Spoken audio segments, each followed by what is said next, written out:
Okay. Yes, hello. My name is Mårten Brüggemann, and I'm an indie game developer. In my spare time, I work for Toca, and for 2 years, my spare time has been 100% of my time. So how many here knows what Toca is? Okay, quite a few.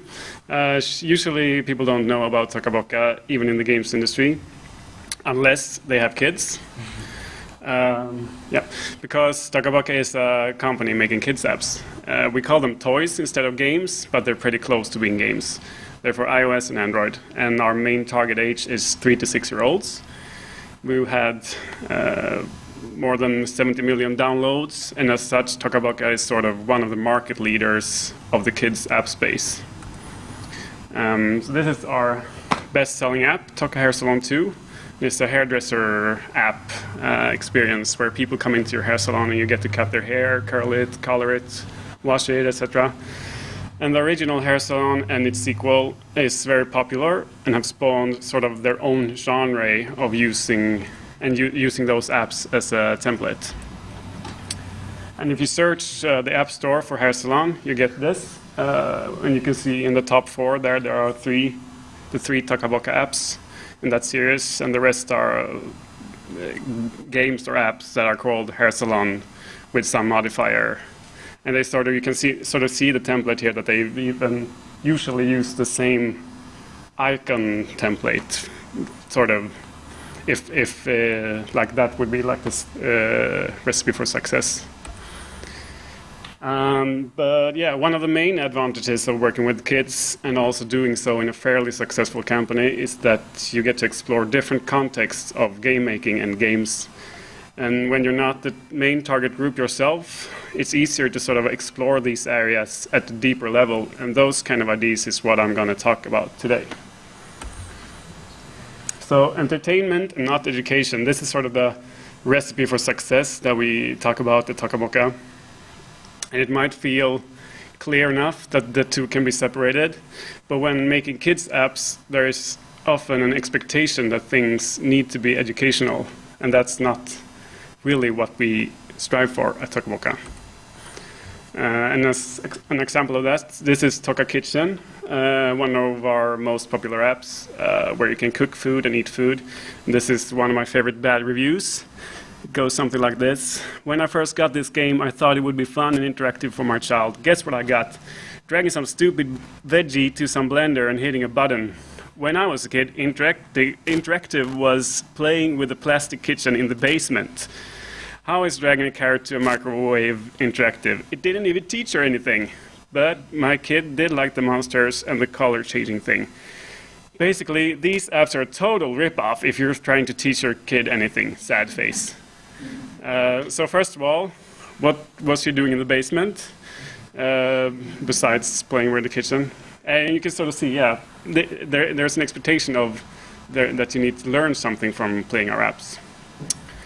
But I say playing is learning, and that's sort of what how I come to look at designing games as.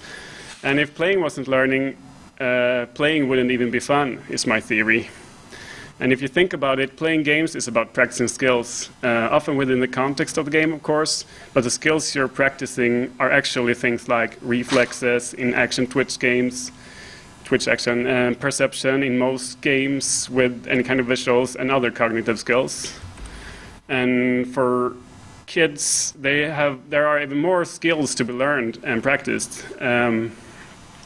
Not because there are larger quantities of challenges in the kids' apps, but because children haven't been subjected to as many real-life situations where they can practice skills like patience, attention, and other social aspects. And these are skills that are even applicable in an educational setting. You learn how to learn, so to speak. And playing is learning is still true for grown-ups. If you think about it, every time you play a game, you practice a skill, right? So playing is learning. And what I think is the key to success for our apps is them being a platform of practicing skills in this area, which is exploring emotions. And to illustrate this, I'm going to show you our latest app. It's called Toca Town. And Toca Town is a dollhouse app where much of the interaction takes place in the user's imagination. You drag around these characters, dress them up, and then enact different scenarios. There's actually not much interaction animation going on, but that also leads to a type of freedom where anything is possible. So it's pretty closely based on the classic play pattern of playing dollhouse. And Toca Town is also a fairly successful app, but in a somewhat surprising way. Because as our other apps, it's designed to suit our target age of 3 to 6-year-olds in theme and complexity. But reading reviews on the App Store, you find that there are a lot of kids that confess they are 12 to 14-year-olds and still proclaim that it's their favorite app of all time. And we also receive letters like this, and that's not only concerning Toca Town.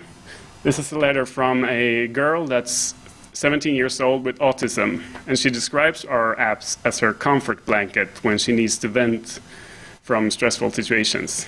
And these kind of letters, they're pretty heartwarming to receive. So what are these kids doing in Toca Town that they enjoy so much?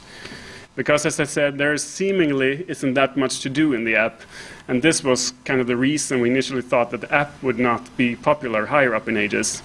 But looking at the reviews and observing kids play, it's precisely that intrigues them. Since there are no instructions to what is happening, you decide what is happening. So what the kids are really doing is role-playing.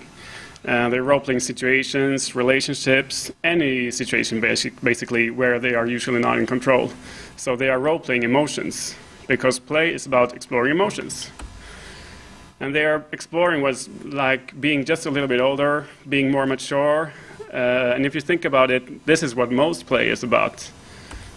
And it goes even higher up in ages, and it's not exclusive to playing games. Take, for example, högstadiet. Högstadiet in Sweden is when you go from 6th to 7th grade, and in most cases you also change school.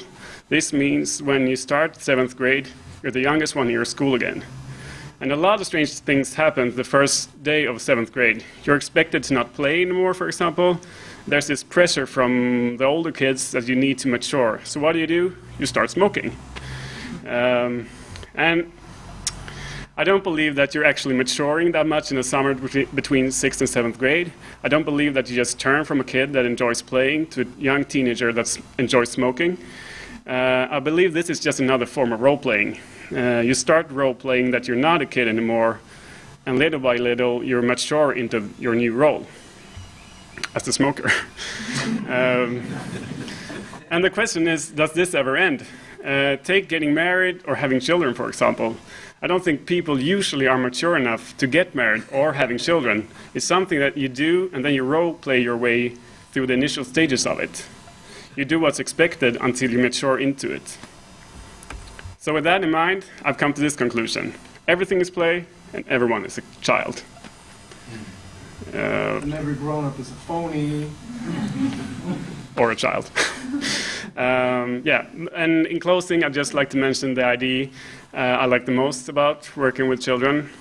It's that with all these new interactions we introduce early on to kids, and with all these skills they get to practice to further lengths than before, we are shaping how kids will look at digital entertainment and ultimately how they look at the world. We are creating a demand and an expectation of new types of experiences. And the thing is that we can't imagine what these experiences will be like because we won't have these demands. So you don't really know what the future brings, do you? That's all. Thank you.